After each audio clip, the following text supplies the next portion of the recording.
Instagram teen accounts have automatic protections for what teens see and who can contact them, plus time management tools. And Instagram will continue adding built-in safety features to help create age-appropriate experiences. Learn more about teen accounts and Instagram's ongoing work to protect teens online at instagram.com/teenaccounts.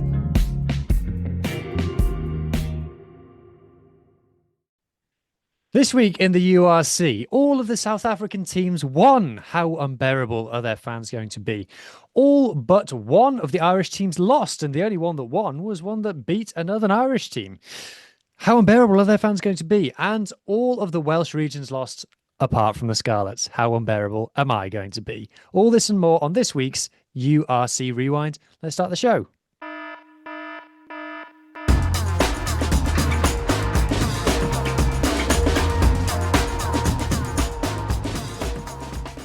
I am joined this week by a panel of South African Muhammed and Scottish Ethan. Welcome back, Muhammed. First time for a while.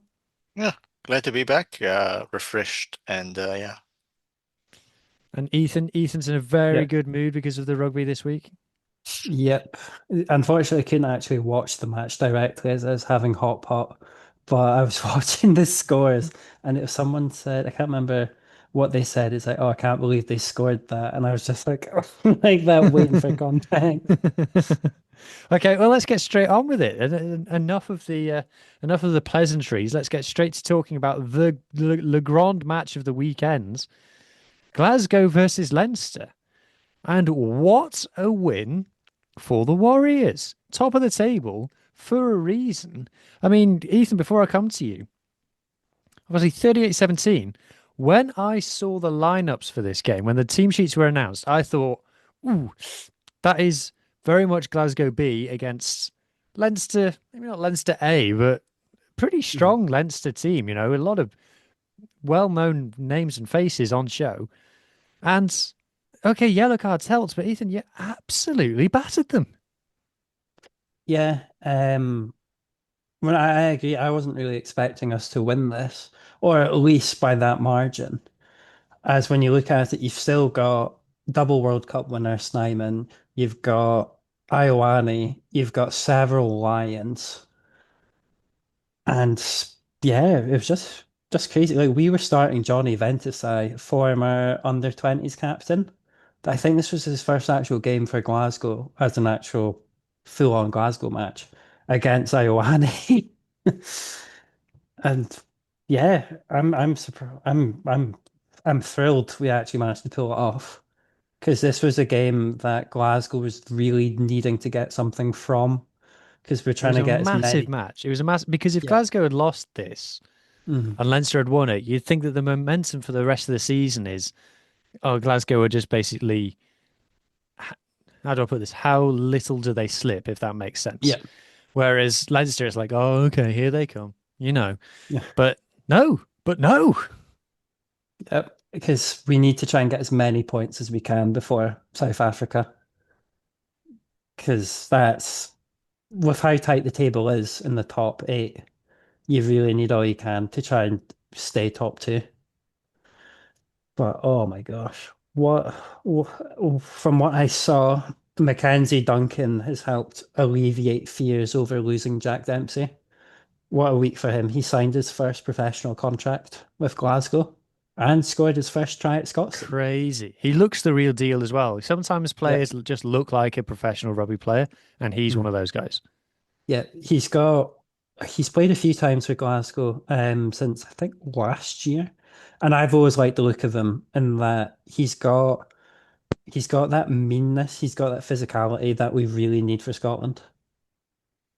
And that's, especially if you're losing Jack Dempsey, who's like the mean machine, you need his apprentice to step up. So yeah.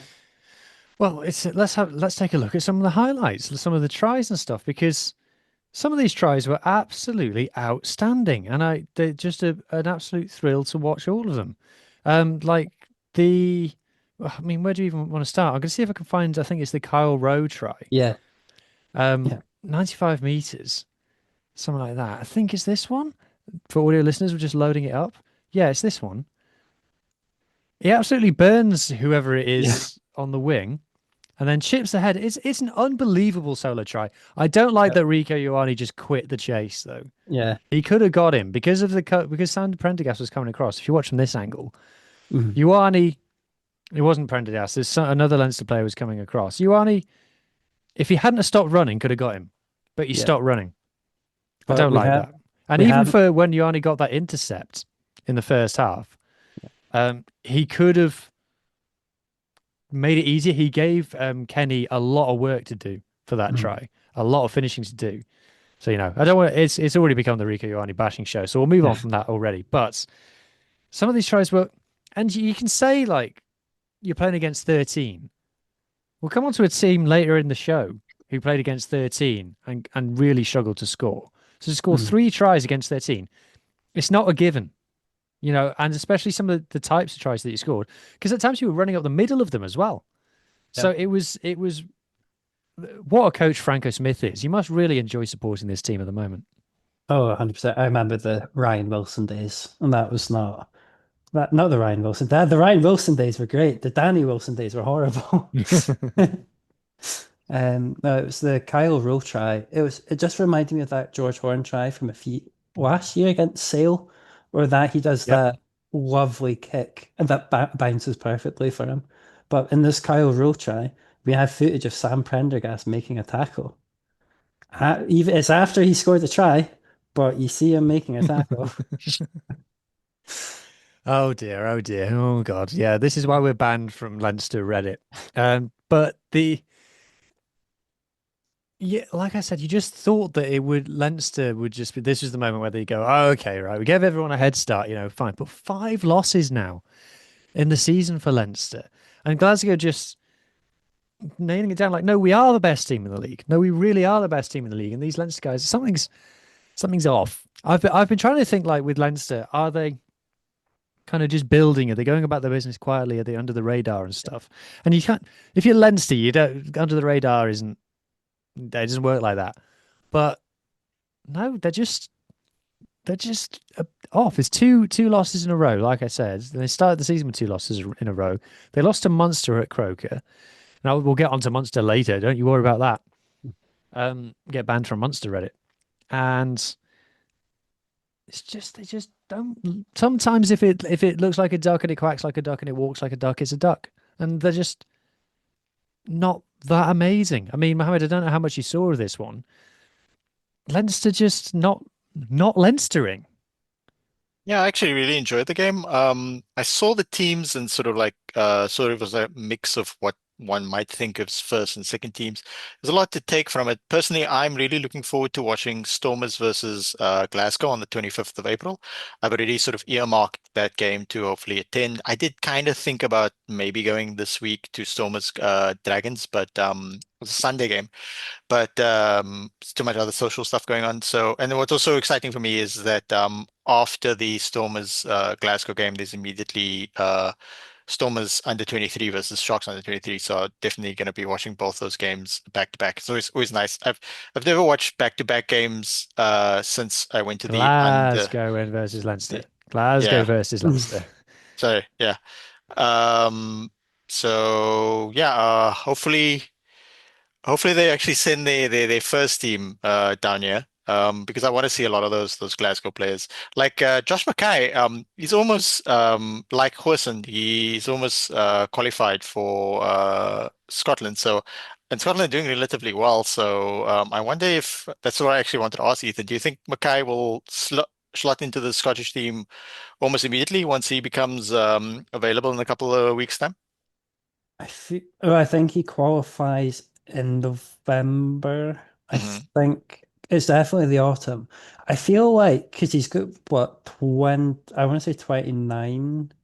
So he's still got a few years in him. And as you can see from his playing, like age isn't holding him back at all. But I feel like he would fit in quite nicely with that sort of attacking play that Townsend wants to play. It will And fit then who in knows? really nicely with that Yeah. Glasgow style play that Franco Smith will be enforcing once he's made Scotland Yeah. coach. Yeah. And the whole Franco Smith thing is like, it's not like in this off season, there was a lot of upheaval and losing players. I mean, like Henku Venter had to go to France because of the whole the thing that we've already discussed. So, like, it's not like Franco Smith's got a Leinster type team and he's just making the most of it. He is got some diversity. So, I obviously think that Franco Smith's going to take over from Townsend at Scotland. I just think that coaches can coach until like super into their 70s or whatever. So I really hope that Franco Smith makes a turn in Durban at some point in his coaching career. Yeah, because I was going to say, I think this is the same team that basically played against Connacht and Scarlets and Munster. Yep. So the fact that you can see the clear progression from that first Scarlets game where they got 21 nilled Mhm. to 23-0, I think it was. was it Actually, 23? Oof, boy. And then kind of not quite scraping a win against Munster, but edging a win to then narrowly losing to Connacht away and then beating Leinster. Just, yeah, it's an incredible achievement. I kind of But like since that Franco's kind of gone. He would have told that team, but with the Yeah. exception of Wee Georgie Horn, Mhm. aka Antoine Duhorn, Yeah. he would have told him, lads, you're playing against Leinster like 4 weeks ago. He would have said, this Yeah. is the team for Leinster. And they've just built to it and they've delivered. And they like it's always a sign of a really, really well coached team is it doesn't matter who's on the park, you get a level of performance. Like I said, even that, you know, let's be honest, unless you're a Glasgow fan, these are no-name players, really. These are not people who you could even well-educated rugby fans probably would be able to name many of those players just by looking at them. And they're running around exactly like you said, Ethan. British and Irish Lions, All Blacks, Springboks, just making them look like mugs. It's amazing. It's amazing. What were you going to say, Mohammed? In fairness to Leinster, if they have an indifferent URC season and they make it the playoffs and somehow they get knocked out in the quarterfinals or the semi-final or even the final, but if they win the Champions Cup, they will consider it a successful season because last season, since the South African teams have joined the URC and the European thing, Leinster have been so good. Even when they rotate their team, they've won. I mean, there was one game where I watched where they played Ulster and they rotated the team. They lost away to Ulster. Um, so they've become some sort of like a Death Star type team where, like, even if we're not anti-Irish or anything, if they lose, we're kind of like, yeah, it's URC is not that interesting if it's just a Leinster killing everybody league. You understand? So seeing Glasgow with a rotated team beat Leinster with a rotated team is kind of nice. It's different. Yeah, for sure. For sure. Anyway, let's move on to now your team, Mohammed. Sharks versus Munster. Now, I didn't watch this. I saw the final score and I'm like, ooh, crikey. But then when I watched, hello, Sharky. I watched the highlights. I didn't realize that it was only 26 up until like the 75th minute. And you scored 3 tries in the end. We'll come on to Munster in a bit, actually. No, let's start with the Sharks. So, as the winners, take the spoils. Tell me about this fullback who's suddenly world class out of nowhere. Yeah, with a very interesting name, everybody's struggling to pronounce Luan Gillemeur. So yeah, look, he's the Oh, that is same a hard age one. as he's the same age as Vusi Moya, who's obviously got a lot of hype around him as well. Also very very good player, Have but you seen Moya only 18? yeah, Vusi Moya is 19. He's only going to turn 20. Gillemeur is actually slightly older than Vusi Moya, and Vusi Moya won the Junior World Cup with the baby box. I didn't realize. I Um, thought he was going to be yeah. like 21. I didn't realize he was that young. Yeah, exactly. So, and then Wow. Vusi's would have been with the baby box, but he's now like injured. So all the baby box do like 2 season thing. So with Patrick Gillemeur, look, he grew up in Ceres. He played sort of high school rugby in the Platteland. He was thought of as sort of a diminutive, almost like a Damien McKenzie type player. Like not the biggest, maybe not going to be that strong in terms of defense, but not weak in defense either. And thought of as like really creative. Almost like Siaya, like the amount of quality coming through the Sharks youth system, if we just give them a bit of time. So Gillemeur mostly plays fly half, but can play fullback and like making his debut he hasn't even played Curry Cup for the Sharks yet. He won the under 20 Curry Cup or SA Cup with the and he put Vusimir on the bench for that game. So imagine Vusimir like wins the World Cup and then gets put on the bench with this guy. So look, a lot's been expected of him since he was in high school. He was in the Borland system. He played Craven Week for Borland. Then he went straight into the Sharks youth system. He didn't play any Varsity Cup or Varsity Shield. But he did play, well, the KZN system for Varsity Cup and Varsity Shield is not that great. So he did play, he was thought of as a possible sevens player slash 15, and he already won a sevens tournament around. He was in the Perth team that won that thing.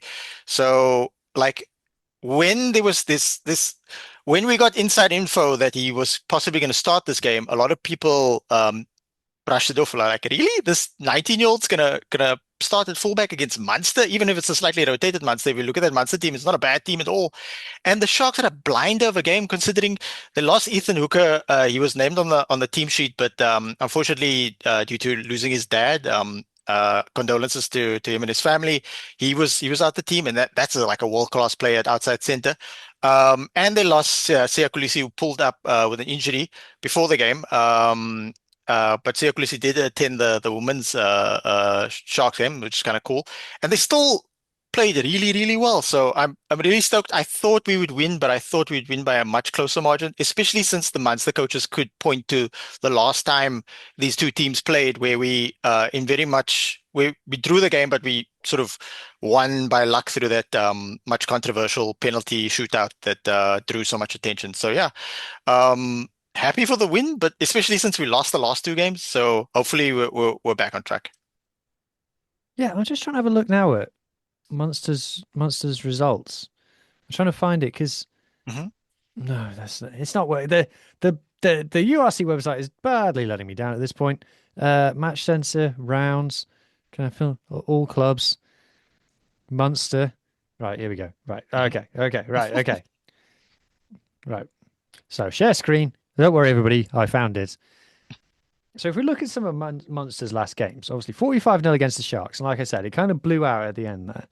They got 21-7 against Zebra. But then that was 7-all for a good hour, that game. That it wasn't comfortable. They lost to Glasgow. They beat the Dragons by 2 points. They lost to Ulster. I'm going backwards in time here. They lost at home to Leinster. They beat the Ospreys. They lost at home to the Stormers. They just edged Connacht by 2 points. And then by then you're going back into like round 4 when they were on the hot streak. So if you're talking since round 5, when they were 4 from 5, I think, or 5 from 5. Yeah, 5 from 5. They've won 1 and then snuck another couple, and that's it. Basically, the point is Munster have really quite badly dropped away after what was a red hot start. And we at the beginning of the season were saying that the Adidas teams were going to dominate the league. And it has not worked out like that whatsoever. It's crazy and the thing is, like I said before about, how it was 25-0, 26-0 with 5 minutes to go. And it can say so you can say on one hand, the scoreline doesn't reflect the game, blah, blah, blah, it blew out at the end and stuff. This isn't the All Blacks you're playing against. It's the Sharks, Respectfully, the Sharks are a bottom half of the table team. You should 3 tries in the last 5 minutes against that caliber opposition shouldn't be happening. And something's clearly off with Munster. Now, we don't have any Irish voice on the show this week, which is a shame. So apologies for that. So check out the Interpro show later in the week to get the Irish voice. But it's worrying times because, like I said, even in their wins over Zebra and the Dragons, not convincing. And it can't just be Jack Crowley, no Jack Crowley. It can't just be that. You have to have more to you as a team than that. And they're already making signings for next year and stuff. So, geez. But Muhammed, I just want to finish on one guy. Makazole Mapimpi, 100 caps for the Sharks. Finished the game in style. Just tell me a little bit about this guy. Look, he's had indifferent form lately, but in this game he was on fire. He broke into the Zach guys. He played sort of in obscurity for Border Bulldogs, and then he got his opportunity at EP Kings when they were in Super Rugby. Played really well there. Got signed on a 1-year contract to the Free State Cheetahs. Played really well there, and whilst at the Cheetahs, he then signed a contract with the Sharks and hasn't looked back. Obviously, double World Cup winner, famous for receiving that pass from Lucanio Arm.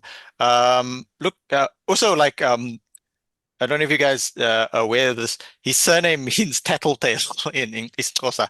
So Pimpi means to tattletale. So that's a sort of Right. interesting thing. It looks like he's probably not going to go.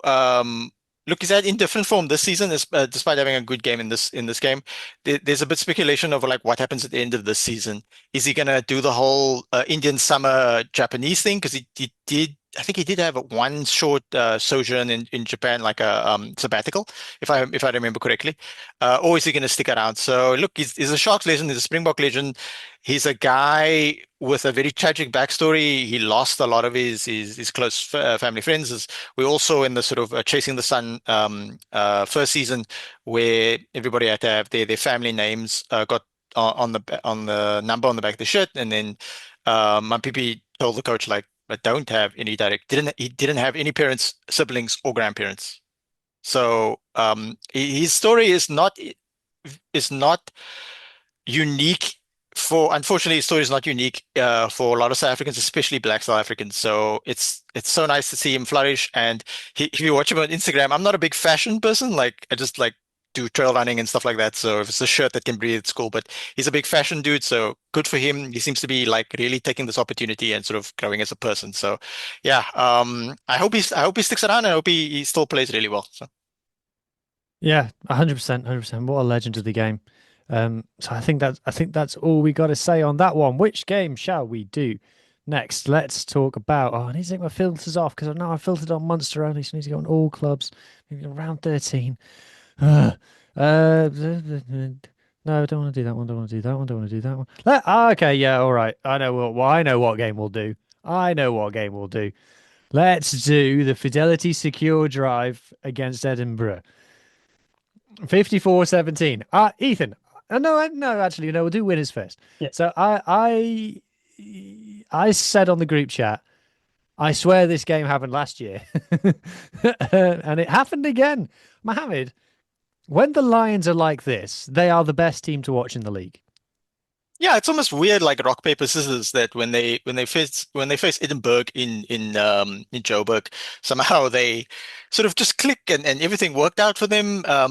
They've got a more of a structured team now. They've seemingly been playing the same team over and over again, so there's a bit of cohesion going on there. And the Lions do have a good team, just because players aren't like super well known, like sort of the more lesser known Glasgow and or Leinster players, doesn't mean that they can't sort of step up. I think if you, like you said earlier, if you're the fan of that team, you might know the sort of third choice tight head prop, that type of thing. But a special shout out has to go to Siabelo Mahashe. He's a really good flanker, more of an open sider, and he played for the Baby Box 2 seasons ago. But then players tend to sort of fall into obscurity and that type of thing. So he didn't move immediately from the Baby Box directly into the Lions first team. He sort of still continued to play in the reserve team and in the youth team. But this season, he's like really broken through. Tune into a bit of an animal tomorrow, because a Lions supporter, Sibusiso, he will be there, and he knows quite a bit about this player as well. Sibusiso having played youth team rugby for the Lions alongside Jacques Fourie. Yeah, we're recording tomorrow night, so it should be up 10 p.m. South African time, 8 p.m. UK time. Other than the Lions, I mean, Ashimpeed made an impact of the bench again. They've just got a little more cohesion this time of the season. Wow, And this red and orange bar graph from the we URC can't see website anything. is really not working. Whose idea was that? Yeah, look, Lions, if they can keep this team together that they're playing, I mean, every week I talk 20 about clean breaks. Yeah. 20 clean breaks. And who do the Lions play next week? I think they host Togeri and the Dragons next week in Johannesburg. So I think they can make another win of it again, maybe a similar score. Well, we'll talk about that when we get to the previews. But Just the actual rugby that they were playing. This is so Lions. 37% territory with 20 Yeah. clean breaks. That is the Lions. That's how they play. That it's just they've been the same for years now, and people keep falling into the same trap against them. The way to beat the Lions is to let them win the territory battle. Because if they're in your half, they're not going to score any tries. But if you're on their 5 meter line, that's when they're at their most dangerous. And they're just going to go 95 meters. I saw someone post on social media like, I think that the Lions' best strategy is to let Edinburgh get to the 5 meter line, and then they strike. And Yeah, it go on. yeah, the counter attack was quite They're nice. the It was most very counter-attacking entertaining. team in the league. Very entertaining game. Best offloading team in the It league as just well. it just obviously saddens me that because of numerous factors, the Lions struggled to get people in the stadium, and on top of it, they have a huge stadium. So they got about 3,300 people in, and it doesn't create like a great atmosphere in a 50,000 seater stadium. But hopefully, I mean, look, they sold out the Super Rugby final like twice. Um, 2 seasons in a row, if I remember correctly. So there is a desire Sold for out the Curry engagement. Cup final as well, didn't they? Yeah, exactly. Well, the last two Currie Cup finals they did host and they almost sold it out. But yeah, so I like to see South African teams flourish, even if it's not the Sharks. And it like a rising tide lifts all boats. So if we all can play well, it doesn't really benefit us if the Sharks are playing well, the Stormers are playing consistent, the Bulls are being invested, and the Look Lions at are just this, man. This is languishing. a lock doing this. For Yeah, audio listeners watching yeah, this, that's Darian Landsberg, and he's very unheralded. He's really, really good. We've got so many talented players that could easily go like triple their salary in that's such a sick offload, France. though. I'm sorry, Yeah. like just look at this offload again. Um, I love Angelo Davies. He's not in this clip or anything. Watch this offload. Ah, No, yeah, that's awesome. and the weird Um, thing is Edinburgh they didn't necessarily send a bad team. They just weren't in it. So yeah, we they can just shift to are a Ethan bad now. team, Mohammed. They just Yeah. are a Yeah. bad They are rugby just, team. I'm yeah. so sorry, policeman Ben. That he thinks this as much as anybody. And Yeah. when when I was watching the highlights for this, I watched the first try, and when I saw not this guy, who's the other? Is it Venter, the other lock for the Lions? When Oh I yeah, saw yeah. when I saw Ruined him Finter, just yeah. Yeah, it's a leaving ruined the Finter. leaving the Edinburgh fullback for dust, I was like, okay, I see how this is going to go. Ethan, it happened again. Yeah. What were you saying, that the Lions actually scored 1 point fewer than they did last season? So it's actually progress for Yeah. Edinburgh. Yeah. But goodness gracious me, like just when you think it can't get any worse. I'm sorry for laughing, but wow, that was bad again. Yeah.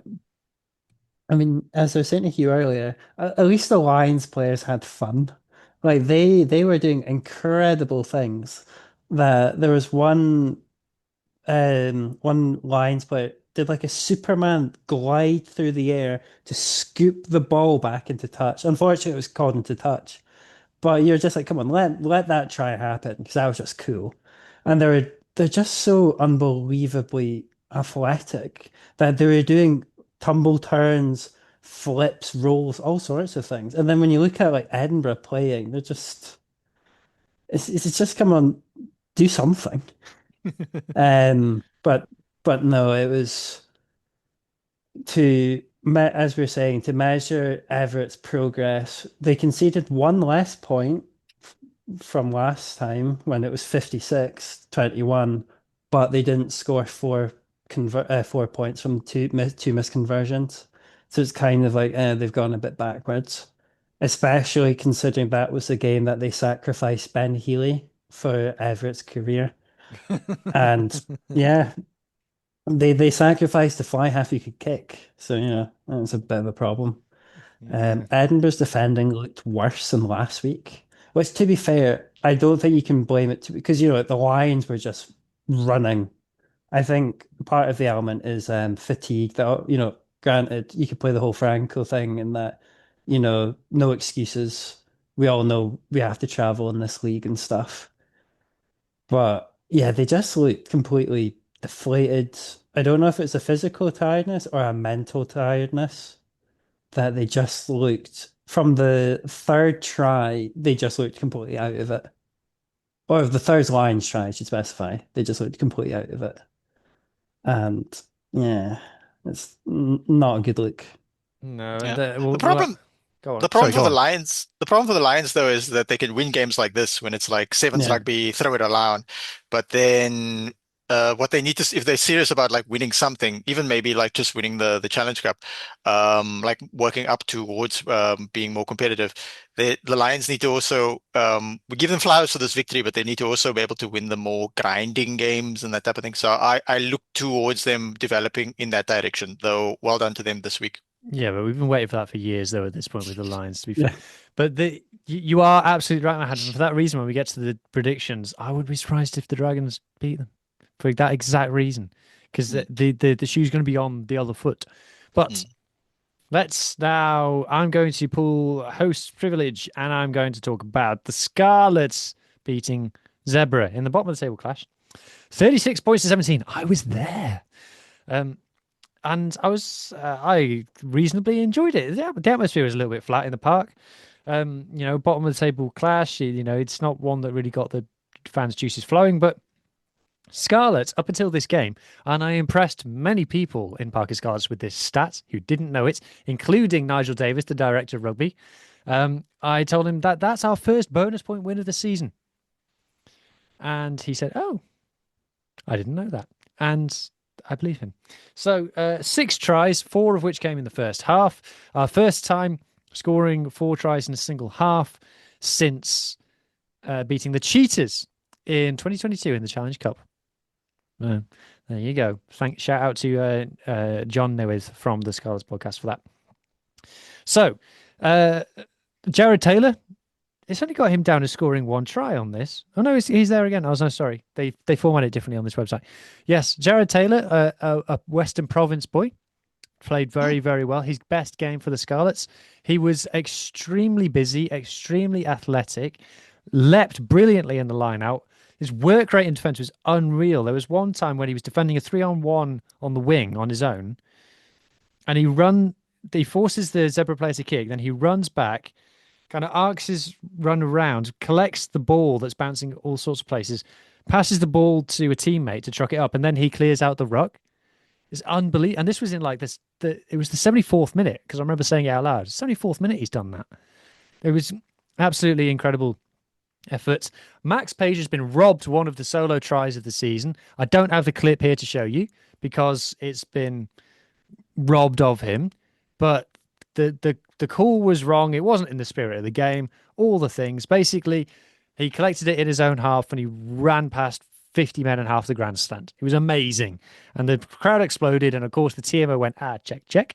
And they found a marginal knock on from about 20 minutes ago and ruled it out. So, as you can tell, I've gotten over it. But a good team. Kemsley Mathias had a great game for the Scarlets on the loose heads. He was excellent in the loose. Archer Holtz got player of the match. The loveliest guy ever. I interviewed him after the game, and we asked him like, "Oh, how are you feeling?" He's like, "Oh, I don't get player of the match very often, so my mum's going to be really happy when she sees me with my medal." And I was like, "Oh, I love you now." So he's now my favorite player. Like I said, it was great to see Jared Taylor get on the score sheet. Cameron Liggett-Jones continues to develop. Max Page really playing his best stuff. Tommy Rogers, a winger. If a winger doesn't score, you rarely call them out. But I thought that the few touches that he did have were of a very high quality.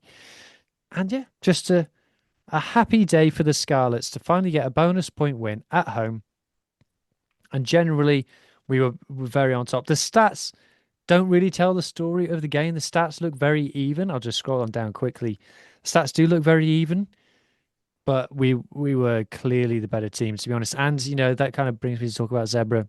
Zebra were very underwhelming. We kind of like to talk about Zebra of, they haven't won that many games, but they're competitive and stuff. And that maybe had been true this season so far. Not in this game. They were poor. The Scarlets dealt with them quite easily. We were able to basically do what we wanted. So I think they should be disappointed with this performance. Anyway, I should bring up some highlights. Mohammed, I don't know if you know any backstories on Jared Taylor. Yeah, born in East London. That's the Eastern Cape, the town of Who's East past London. Marcia Hughes? Uh, played 5 games for Western Province. Decent flanker. Obviously 24 games now for Scarlets, and he went to Selborne College in high school and played for Stellenbosch University Matis in the Varsity Cup, who are doing quite well in the Varsity Cup right now. So yeah, good for him. Yeah. Oh, check out this! Check out this from Kemsey Mathias here, standing at first Oh. receiver. Watch the hips. Watch the hips on him. Look at this. Hey! I thought that was great. He had a fantastic game. I think he could have very easily been player of the match. Really, really enjoyed watching him. I interviewed him in the week as well. And this was Jared Taylor's other try. So if it comes to it, this is Scarlets have just conceded, so they're kicking off. And Zebra completely make a hash of it. Max Page gets it. Now, the thing about Max Page is, and this sounds like a non-compliment, but whenever Max Page gets the ball, he runs forwards. And not every rugby player does that. It sounds mad to say, but sometimes when rugby players get the ball, they kind of stop, they have a think, they maybe go sideways, they try and do a bit of stuff. Whenever Max Page gets the ball, he just turns and runs directly towards the opposition try line as fast as he can. And he's just going to get tries from doing that. And so, yeah, I broadly enjoyed the game. I don't think we were amazing. I do think that a better team, like I said, Zebra weren't great on the day. And I do think that a better team would have scored a few tries against Scarlets. You know, we can still conceded 3 tries in this game, although we took our foot off the gas pedal in the last 5 minutes. But yeah, our defense was still going backwards every time the Zebra had the ball. So, you know, not out of the woods, but, you know, the season's kind of changed its emphasis now. We're going to start seeing a few more, you know, fringe players given a go. So it is what it is. But happy to get a win. 4th win of the season for the Scarlets. Anyway, before going any further, I just want to remind people that you can subscribe to this YouTube channel, Global Gainline, if you're not subscribed already. So this is a weekly URC show, normally with a voice from all 4 shields. Unfortunately, we don't have Irish Adam with us this week, but he shall be back. We've got talking about not only the URC, we've got an Irish special show that will come out later in the week. There's a South African special show called Bit of an Animal that will come out later in the week. There is a French special. I can't say words. There is a French special show called the Top 14 Digest that also comes out later in the week. And there might be a few other bits as well. There's sometimes an American show. There's sometimes a women's rugby show. So there's a bit of rugby from a bit of everywhere. And if that sounds like a bit of you, please consider hitting subscribe. All right. What game shall we talk about next? I think we should talk about... I kind of want to skip that because we haven't got anybody on any of the Irish ones to talk about it. Let's talk about Stormers versus Dragons. So that was on today, on Sunday, a rare Sunday game in South Africa. Don't get many of those. Mohammed, the Stormers are rubbish. Discuss. Yeah, they're indifferent. Their league position belies their ability. If they play like this in the playoffs, I'm not so sure they'll make it through. So we're looking for some progress. Yes, they won, but as discussed on multiple of the podcast's WhatsApp groups, shout out to Bryce, the Stormers representative. Even he is sort of indifferent about, despite the Stormers winning and getting all 5 points, relying maybe too much on ingenuity from creative players like Imad Khan, like Sasha Feinberg and Gomezulu, like I world-class thought Imad Damien Khan was very Willemse. good. Every time I've seen him play, I thought he's been good. Look, he's good when you're running with the ball, but even the captain, Rowan Nell, sort of had a word with him mid-game about a passing guy. We do need there were opportunities that the Stormers had to look. I'm a big fan of Imad Khan as well. I mean, when Ashimpede played really well, people that living in this province were freaking out and saying like, "Oh, why did we let Ashimpede go to the Lions?" It's like, dude, you have Imad Khan. You can't monopolize every young, high quality scrum half. So good player, but I would like him to maybe up his accuracy in terms of passing. But yeah, like we've been discussing on this podcast and other podcasts before, Sash Feinberg and Gomezulu clearly. Highly talented player, but he does play better when Damien Willemse is next to him. He seems to play a more structured game and a more effective game of that. But as we've discussed, we're seeing sort of defensive indifference in here and there, but we're not seeing sort of like the attack fluidity and structure that you might expect. I found myself asking, do they have an attack coach? Honestly, I thought their attack Yes, they scored 4 tries and won the game. I think it was on the Where's the Stormers? 46th minute, something like that. They took the 3, and I'm like, you're taking the 3 at home to the Dragons. This is not championship behavior. This is yes. I'll talk about the Dragons in a minute from a Welsh point of view, but the Dragons were tenacious and didn't quit and stuff. But if you're talking about yourselves like potential champions of the URC, no, no. And Damien Willemse, a phenomenal player who, for me, gets into a World 15. In this specific game, on this day in history, I thought he didn't have a good game. I thought he was messy. I think that Sasha asks too much of his teammates. His passes are unsympathetic. He's always trying to do something on his own. And I feel like if you take away the Stormers scrum, which was amazing, by the way, the best scrum, well, I was about to say the best scrum in the league. The other South African teams can test them, the Bulls as well. But obviously, the scrum was on another planet to the Dragons in this game, and they were shoving them off their own ball. So the scrum is amazing, right? But if you take away the scrum from the Stormers, what are you left with? You're left with an incredibly physical defense that still conceded 3 tries against the Dragons at home. And what else? You've got a moment of brilliance from Sasha, which he did produce in this game. A moment of brilliance from Willemse, which in this particular game he didn't. And Similani got that moment of, and you could say that he was lucky with his bounce for that, the way that it bounced over Rio Dyer for him to ground it. And that you shouldn't be relying on lucky bounces. Oh, by the way, Sasha, did you see when he did a try saver grounding at the same time as Rio Dyer? Mm-hmm. Just to prove that I'm not totally bashing him. That was very good. And he got the try saver on Roger Williams as well. But you shouldn't need a lucky bounce to score a bonus point against the Dragons at home if you're chasing the title of the URC, to be honest. I think that their defense was really, really particularly poor in this game. And you could say like, oh, they got the job done, whatever. No, not. How many other title chasing teams are struggling like that against the Dragons, even though the Dragons were improved, and I'll talk about them in a second. But I don't know, Mohammed, it's just indifferent. It's a weird dichotomy because, like, who would you rather be? The Stormers have won way more games than they lost this season. They started like a house on fire, that type of thing. Yes, they lost twice to the Sharks, where they were much favorites, and they lost the Lions. But they did just beat the Bulls last week in a reasonably good performance in Pretoria in front of 33,000 people on a Saturday. And then they won this game by hook or by crook. So, like, would the Bulls, the Sharks, and the Lions supposed to swap places with the Stormers in terms of league position and points? Absolutely. But in terms of like, there is an argument to say that in terms of like long-term thinking, yes, the Stormers are the best team placed for the South African teams, but do they have the formula that's going to create success, not just in this tournament in the knockout rounds, but also in the Champions Cup?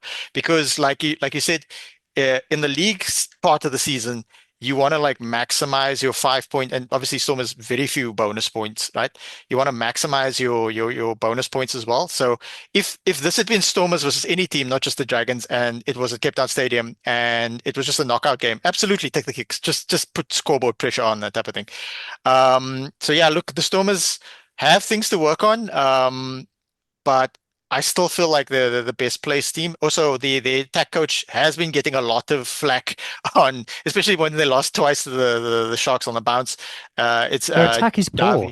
Davy Snyman is their attack coach. I can believe if you told me, if Dobbo sat me down and said, "Look, we're building. It's what is it, 2029 project 2029 they call it, and we're building and we're putting the foundations in place, and this year is defense and set piece, and then we're going to add to it." I'd be like, "Okay, fine," but that isn't an excuse. That's admitting that your attack is bad, and their attack is bad. I think before this game they were in the bottom half of the league for tries. And okay, their defense is amazing, really, really good. But if I'm repeating myself, if you're chasing the title, you need to be putting on a more convincing show than this, in my opinion. Don't know, Ethan, if you've got a view. Ethan, there's no sound. You're not on mute though. I don't know what's going on. Millennium pause. Oh, they say that Yeah, so much on the Interbro show. Yeah, there you're back. there we go. I don't even know because I've got like a mute button in my headphones that Yeah. I didn't even realize it's just instinctive mute that. But I was gonna say, how old is Sasha? 21? Is that right? 22? I I think he's forget, 23 but now. yeah. 23. Yeah. And it's kind of like Oh, we yeah, all 20. know he's an incredible fly half who's got very good potential to be Dan Carter level within the next 10 or so years. It's surely you want him to have as good attack, like the formulative years to help build on that. That sure, when he'll play for South Africa, he's getting Razi's coaching and will be fantastic. Surely, if you're looking at it from a South African's perspective, you want him to have, or him and the Stormers to be playing better attacking rugby, so that he's building the knowledge bank and stuff, so that he can pull off crazier things later on. Like, Yeah. you know what I mean? Yeah. And it's a shame because you've got really good, as we were saying, in fantastic defense and stuff that they're doing similar to what Ackerman's doing at Bath, hard to beat, and they take it from there. But like Stormers won the first URC, came second in the second URC. So it's kind of like we know they can do good things, but we've seen how other teams play. You need to outscore, and that mentality of outscoring the other team has kind of been a bit of a game changer. And that's Hey, some. Oh, yeah. sorry.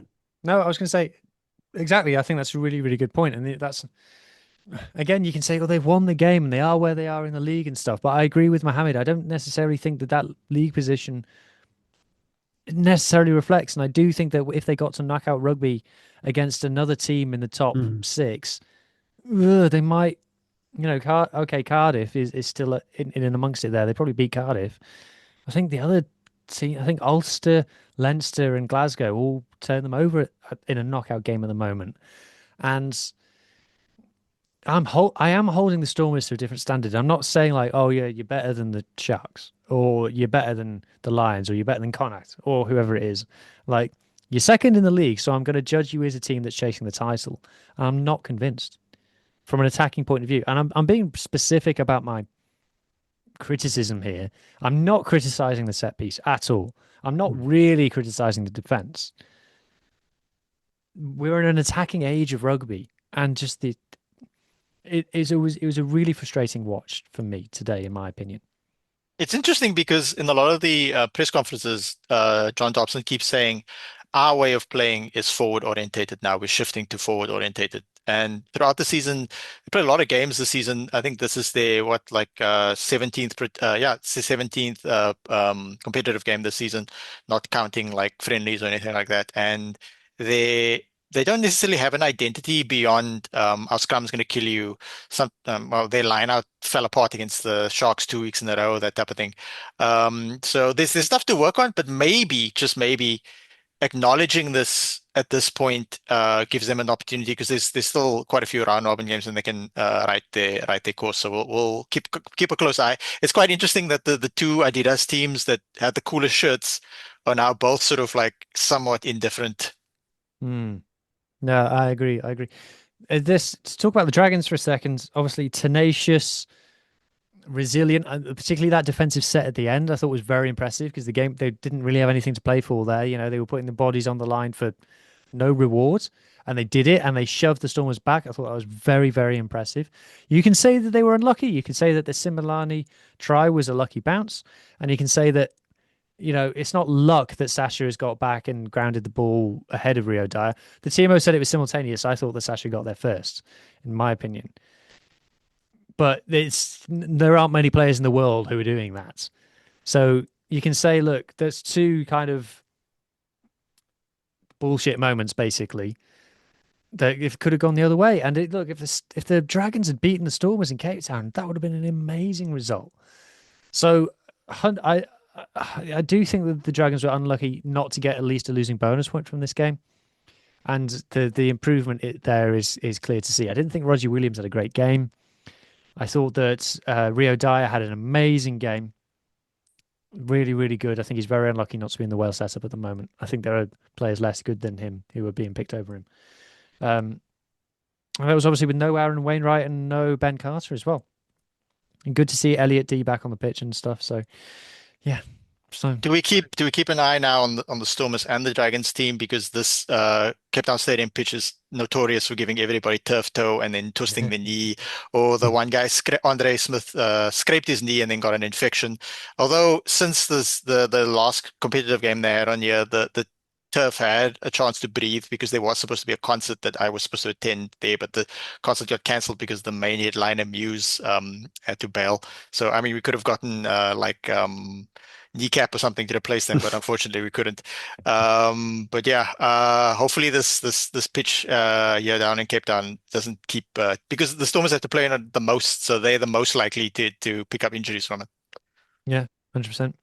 Let's now head north. Let's stick South African Welsh flavour, but let's head up to Pretoria to talk about the Bulls beating Cardiff 40 points to 7.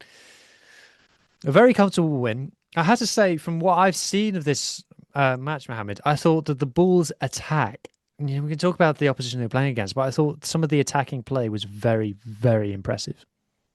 Yeah, look, whenever they're in a game where it's a bit more open, they're almost turning into Lions 2.0, but it is Ackerman, and Ackerman did sort of pioneer that Lions throw the ball around system. Interestingly enough, There was more Cardiff shape did. to it than the Lions. I thought that there was more detail there. Yeah, usually have Cardiff were the team to actually score first, but the Bulls didn't seem flustered at all. So much shape that veteran loose forward, who I would have thought would retire by now, Nizamka, who by the way was like observing the fast, and shout out to him and everybody else celebrating Eid yesterday, Eid al-Fitr. Somehow, if you look across Nizamka's career, he always plays better during the fast. So that's an interesting thing. He did a very interesting impromptu kick across the field, which is now gone viral. So good for him. And yeah, the Bulls, very similar to when they played a few other games. Once they got going with the attack, they sort of enjoyed themselves. And like I said, they didn't seem flustered at all when Cardiff scored first. They were like, cool, we have a game plan. It's Friday night. There's only there was only like 3,000 people in the stadium. It looks super dark. And they just like, It did look, we're look going to get all dark. I was like, yeah. bro, change the bulbs in the floodlights, man.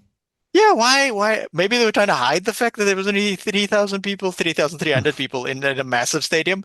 I mean, the game the week before on the Saturday against the Stormers with 33,000 people was way more atmospheric. But the Bulls, look, they seem to really, despite the conditions, they seem to really enjoy themselves in this game. And they were like, look, it's going to be open. Cardiff, despite the another team league positions a little sketch. Despite their league position, I think we can put the hurt on them, and yeah, Pollard had a good game per se. So yeah, I'm really looking forward to seeing what the Bulls can do next week. Kurt Lee Aronson had a very good game. Yeah, he kept counterattacking whenever he got the ball. What a finish this is, by the way, from Ambrose Papier. Yeah, he has and a lot of work to do here. Both teams early on, because it stayed 0-0 for so long, because both teams early on had tries disallowed for infringements and stuff like that, leading up to the tries. So yeah, Moody again, fantastic game. So yeah, let's see if the Bulls can actually build upon this, because South African teams are struggling this season to actually like string games together of wins and stuff. Besides the Stormers at the start of the season. Yeah, and we'll take a look at the table in a little bit to see what the kind of ramifications are. Now, I'm going to now talk about Ulster versus Connacht. Well, unfortunately, we don't have an Irish voice, but Ulster Adam has sent us something to read out. So if I can find it, I'll tell you what it was. So he said, bloody WhatsApp, come on. Connacht were in really good defensive shape. I thought this is Irish Adam. I thought it was probably the most Stuart Lancaster the Connacht squad has looked, taking chances and also looks sharp in open play. Ulster were flat and struggled to get into the game and was caught out by Connacht in the second half. The defensive efforts from Connacht in the first half seemed to really slow the game down and played to their style of play, which meant Ulster were on the back foot for most of the game. And Caelan also chipped in with said, Connacht made over 240 tackles, which is a lot. Bundy Akim was player of the match, and Finn Tracy with 2 solo tries in quick succession. I did see the highlights of this one, and I have to say that there were some excellently finished tries from both teams. I'm going to show the Nathan Doak one now, but it wasn't the only one. I thought there were some tries which really took some finishing. Both Ward brothers played very well, as I'll show you in a second. But I think when you in the cold light of day, when you take the emotion out of it, it's a missed opportunity for Ulster. You know, they could have really solidified themselves in the hunt for a home semi-final, possibly. Look at this work from Bryn Ward here to get past Jansen and smash people off, and this little last minute step from Doak here to put him over, but beneath the sticks. Really likes that. Some really, really nice tries in this game. But just such a missed opportunity from Ulster. When you look at the fixtures that they've got coming, this had to be a banker, and it unfortunately wasn't. I don't know, Ethan, if you've got any views on this one. Connacht from nowhere have just turned themselves into playoff contenders. Yeah, I was going to say Connacht, what, 3 from 3 in a row? That Glasgow Scarlet. It was Scarlets, yeah. Yes. Yeah, Scarlets. And then Ulster. And probably the most important one there was Ulster away. Mm. That Ulster have been looking pretty sharp this season. And I don't know if it'd be fair to call Ulster a dark horse this season. It's kind of like I put them a tier above dark horse in the sense of like, they're not. If you're to flip a coin, you'd be like, yeah, Ulster will win the season. You'd probably put them just slightly below there, but not, if you say, oh, Ulster has got a good shot of winning it, no one would say, yeah, you're mental. They'd be go, Yeah. so yeah, you got a fair shout there. But the fact that Connacht has gone and managed to beat Ulster in their own backyard is pretty impressive because Connacht's not been great this They had season. a very bad start to the season. We were hammering Yeah. them in the first half of the season. They've turned it right around. They've turned it absolutely right around. We'll take a look at the table in a minute. So apologies, not much insight on that one. We would have spoken about it earlier. Unfortunately, Adam's not available this evening, but we'll get more Irish insight in next week's show. Check out the Interpro show for much more in depth in that one. And finally, let's talk about the final game that we haven't talked about yet, which is Benetton versus Osprey. So again, I've only seen the highlights of this one. A bonus point win for Benetton at home. A fair few cards in this game. We had 2 yellow cards for Benetton in the last 10 minutes. Ross Moriarty got a yellow and a red. I have to say, I'm just going to be open with you guys. I wasn't impressed by Ross Moriarty's cards. I thought both of them were cheap shots. The one where he was off his feet with no arms, just targeting the guy's knees, and he flipped him up in the air. It's poor. I don't know what he was thinking. It was really bad challenge. And then he's flown into a ruck shoulder first and hit someone in the head. It's clumsy and reckless at best. And people have been talking about they want this guy in the Wales squad. And they talk about penalty machines, Tame Plumtree, Alex Mann in the Wales squad.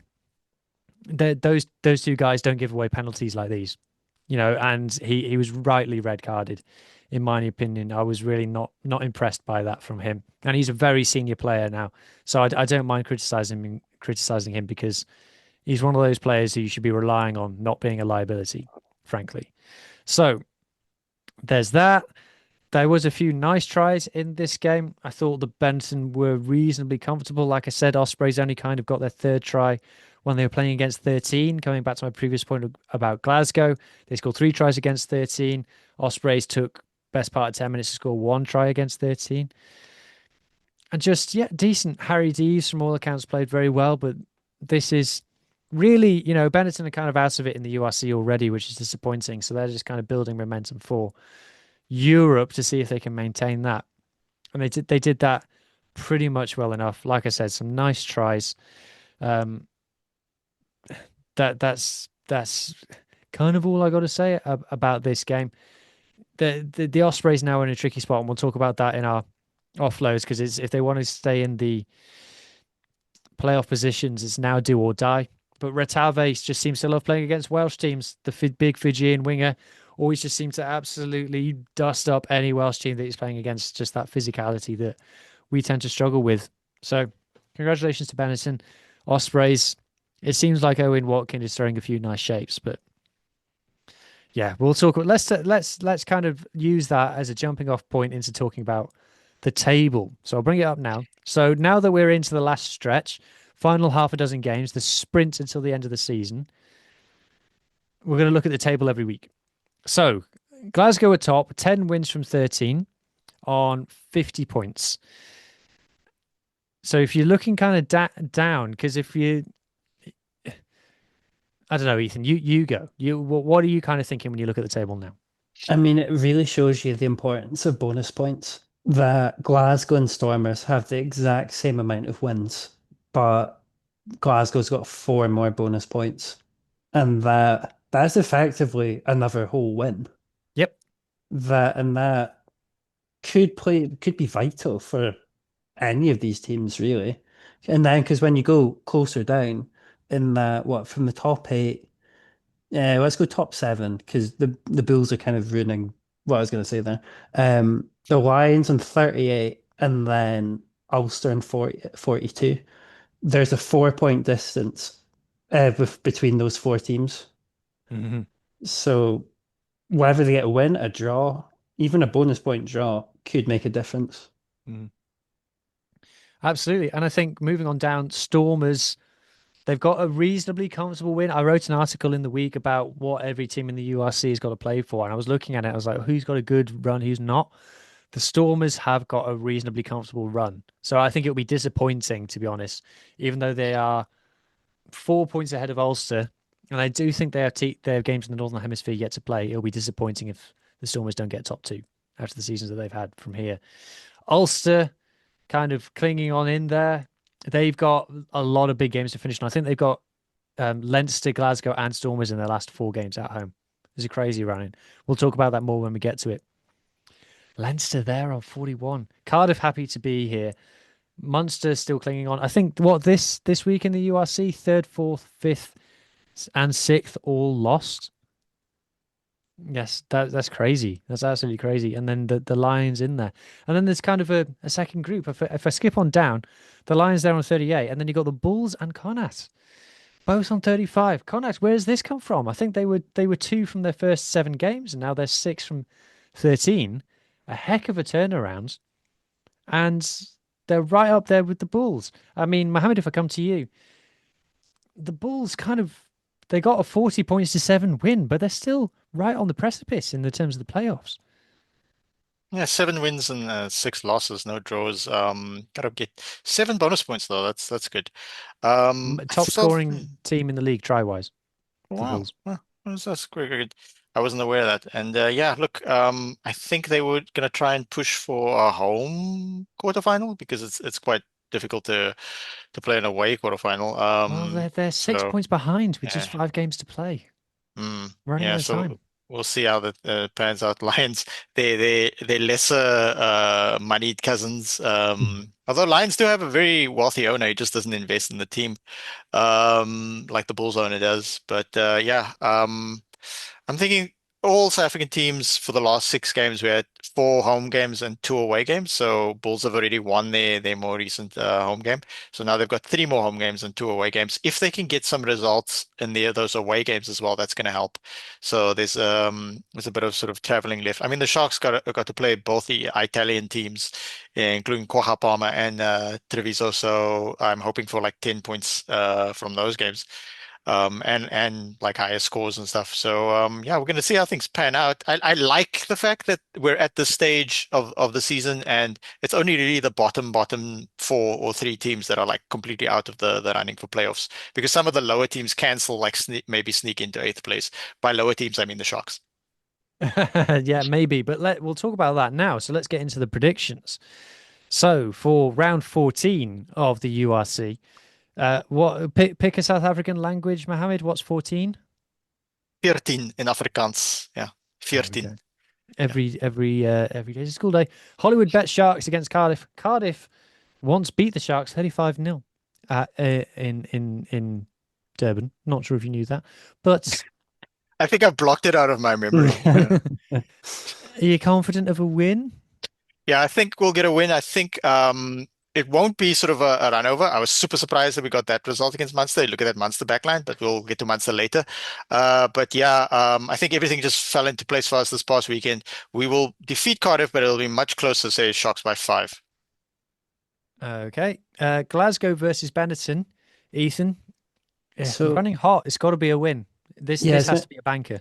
I was going to say, I feel like it's a must-win for Glasgow, purely for not only for the points that they want to help solidify that lead, but just from that momentum of beating Leinster and also getting more internationals back, that I think Glasgow should win. Because it was, I'm trying to remember, because I know Glasgow and Edinburgh have both lost to an Italian team, but not the same Italian team. And I'm trying to remember who lost to who.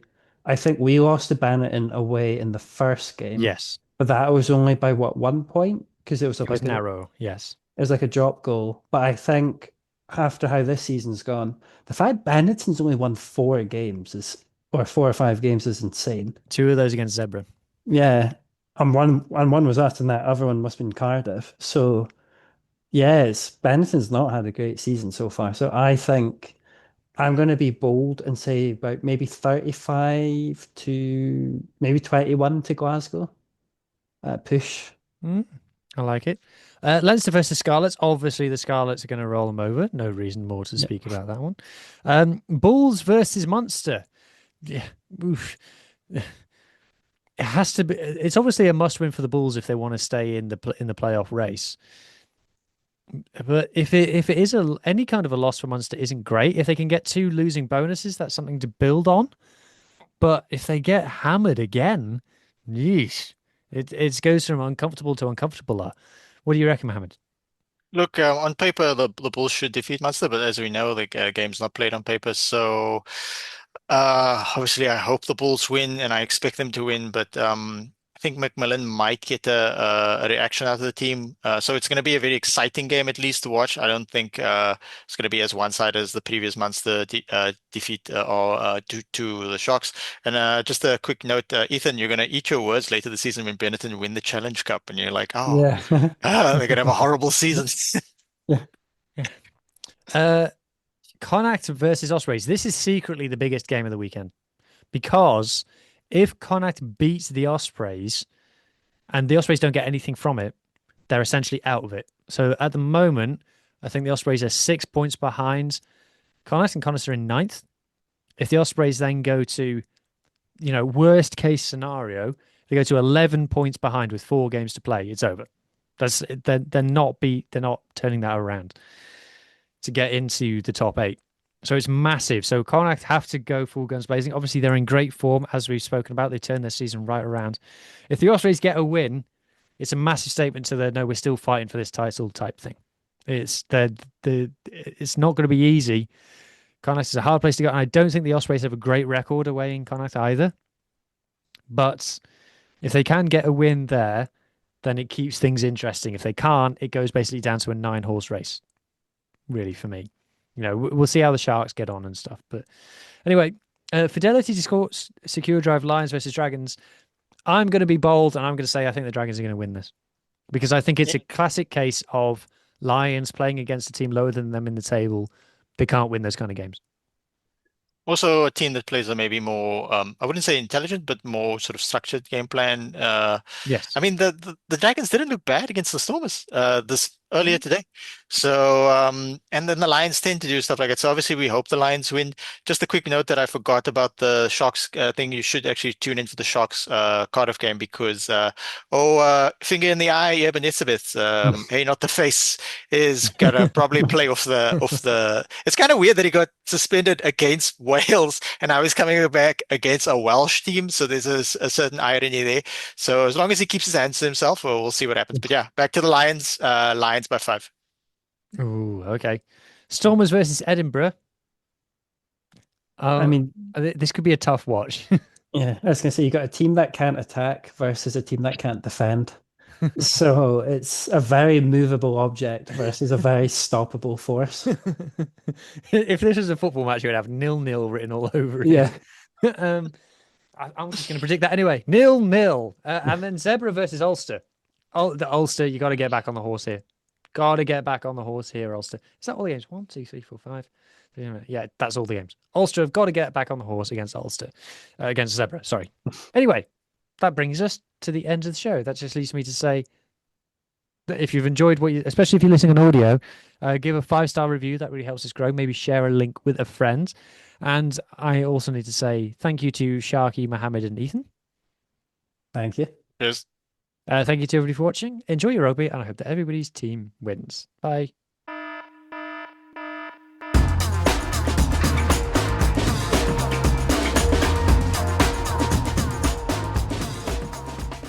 I'm here on the job site with Dale, who's a framing contractor. Hey, good morning. Dale traded up to Geico Commercial Auto Insurance for all his business vehicles. We're here where he needs us most. Yep, they sure are. We make it easy for him to save on all his insurance needs, all in one place, with coverage that fits his business and bottom line. Oh, I shouldn't have looked down. It's all right. We're so far up here. Look at me. Take a deep breath. No, I'm good. So good. Get a commercial auto insurance quote today at geico.com and see how much you could save. It feels good to Geico.